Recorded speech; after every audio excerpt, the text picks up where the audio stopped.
छत्तीसगढ़ विधानसभा में आज नक्सलवाद और प्रधानमंत्री आवास योजना में गड़बड़ी समेत कई मुद्दों पर विपक्ष ने सदस्यों ने यहां सरकार को घेरा है और साथ ही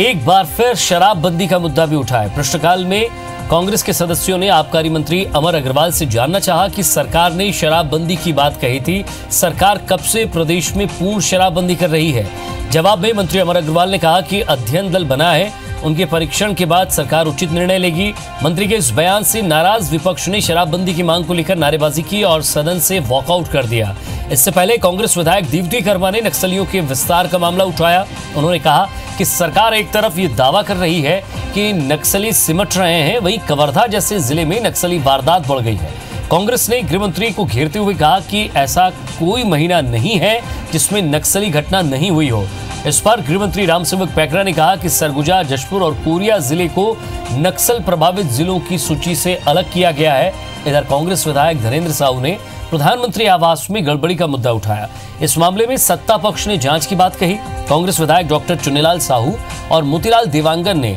अकलतरा क्षेत्र में सड़क हादसे का मुद्दा उठाया और इस पर गृह मंत्री रामसेवक पैकरा ने कहा कि सड़क निर्माण का काम जारी है।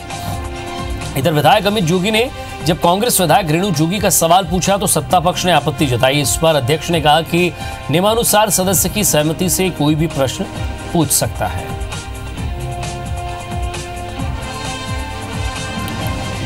तो सरकार को घेरने की कोशिश की गई, शराबबंदी का मसला उठा तो कहीं रोड का मसला उठा, नक्सलवाद का मुद्दा भी यहां विधानसभा में उठा। और ज्यादा बातचीत के लिए हमारे संवाददाता राजेश मिश्रा हमारे साथ जुड़ रहे हैं। राजेश, आज सदन में सरकार को घेरने की कोशिश की गई और सबसे पहले शराब का मुद्दा और साथ ही साथ नक्सलवाद के मुद्दे भी उठाए गए। जी बिल्कुल, आज भी सदन के अंदर का माहौल गर्म रहा और कांग्रेस सदस्यों ने हर मौके पर, चाहे हम प्रश्नकाल की बात करें, चाहे ध्यानाकर्षण की बात करें और चाहे शून्यकाल की बात करें, हर मौके पर विपक्षी सदस्यों ने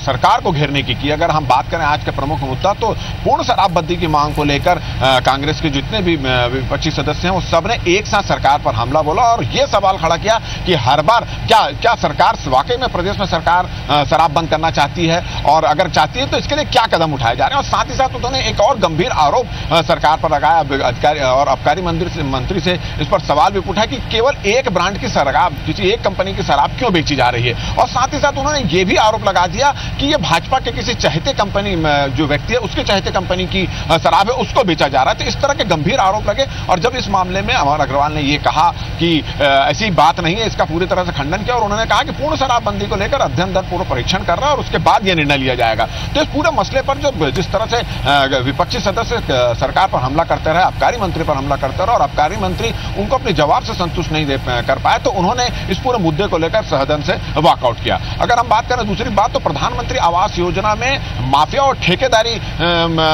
का कब्जा होने का आरोप कांग्रेस के वरिष्ठ जो सदस्य हैं धनेंद्र साहू और बाकी सदस्यों ने मिलकर लगा और उन्होंने यहां तक कहा कि इसका जो पैसा नहीं दिया जा रहा है, गरीबों के मकान तोड़ दिए गए हैं और अब मकान देने का जो वादा किया था वो मकान नहीं दिया जा रहा है और इसके साथ साथ उनके पैसे फंसे हुए हैं और कुछ लोग जो है पैसा दिलाने की बात करके कुछ जो हितग्राहियां हैं उनका एटीएम रख लिए हैं, उनसे पैसा भी ले रहे हैं, इस तरह की बात हुई। तो इस मामले में मंत्री ने कहा कि ऐसी शिकायत अगर कुछ मिलती है तो उस पर कार्रवाई करेंगे और निश्चित रूप से इसमें कुछ अधिकारियों के खिलाफ को सस्पेंड भी किया गया, ऐसा मंत्री ने जवाब दिया। इसी तरह नक्सलवाद का मामला दीप्ति कर्मा जो है उन्होंने नक्सलवाद का मामला उठाया और उन्होंने कहा कि सरकार और गृह मंत्री कई बार इस बात को बोल चुके हैं कि राज्य से नक्सलवाद धीरे धीरे खत्म हो रहा है, मगर उन्होंने ये कहा कि मुख्यमंत्री के जो गृहग्राम है कवर्धा वहां पर नक्सली पैर फंसा चुके हैं। तो ये कैसा उनका बयान है और उन्होंने कहा कि नक्सल ऐसा कोई महीना नहीं जाता जिसमें नक्सली वारदात नहीं होती और हम अपने छत्तीसगढ़ के जवानों को नहीं खो रहे हैं। तो ये एक मुद्दा हुआ और नक्सलवाद का मुद्दा हुआ, शराबबंदी को लेकर, इन सब मुद्दों को लेकर सरकार ने घेरने की कोशिश की और एक बार आज फिर से रेणु जोगी को लेकर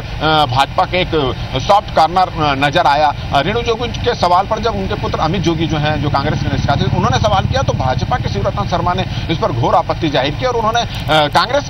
पर सवाल खड़ा किया कि क्या कांग्रेस के पास ऐसा कोई सदस्य नहीं है जो अपने विधायक का सवाल खड़ा कर सके। तो इसको लेकर काफी पक्ष और विपक्ष में काफी गहमा-गहमी हुई, शोर शराबा और हंगामा हुआ और दोनों पक्ष एक दूसरे पर आरोप लगाते रहे और स्थिति को देखते हुए फिर अध्यक्ष ने कहा कि ऐसा हो सकता है अगर कोई सदस्य अपनी सहमति दे तो कोई भी सदस्य जो है उसका सवाल कर सकता है। साथ ही साथ कांग्रेसियों ने रेणु जोगी के जो पूर्व मामले में जो जिस तरह से भाजपा का 2-3 दिन से जो रुख सामने आ रहा था उसमें उनका यह कहना है कि भाजपा का इसमें दो तरह का रूप है। केवल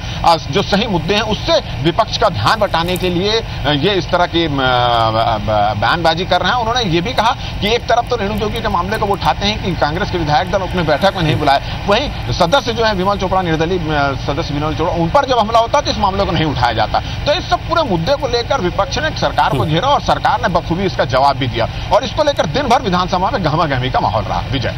शुक्रिया राजेश इस तमाम बातचीत के लिए। तो आज सदन में गहमा-गहमी रही, शराब का मुद्दा उठा, नक्सलवाद का मुद्दा उठाया गया और साथ ही साथ रेणु जोगी और अमित जोगी के सवाल पर भी सदन में हंगामा हुआ।